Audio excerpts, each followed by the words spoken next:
Yako Premium Tinted Sunscreen. So, tingnan natin kung worth it ba ang kanyang pagsabay sa hype ng mga tinted sunscreen.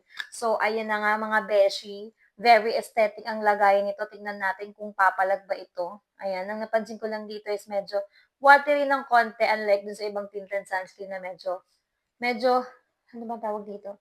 Medyo makapal or konti na may pagka-sticky ng konti. Ito para kasing alam niyo yun, moisturizer ang nilalagay ng peg niyo. So, tingnan natin kung ano natin kung papalag ba ito. And then, nag-claim din 'to, nakalagay dito guys, is Tone Adapt Technology.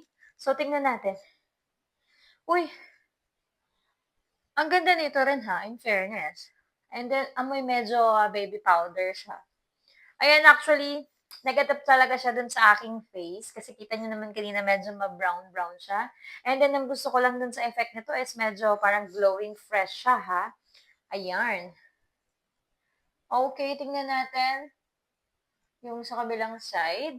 May konti rin siyang coverage, so I think maganda rin siya ha. Maganda siya. Gusto ko yung quality nitong Rosmar na premium tinted sunscreen. Actually, lalaban din siya. Ang magkakatalo lang dito is yung mga SPF kasi ito yung nakalagay is SPF 70 PA+++ na mga beshi. So, though wala pa tayong nakikita na parang proof na talagang SPF 70 PA+++ siya.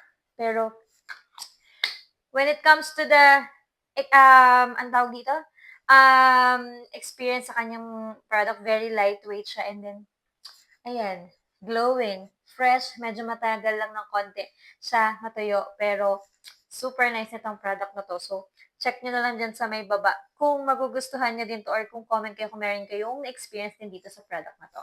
Bye!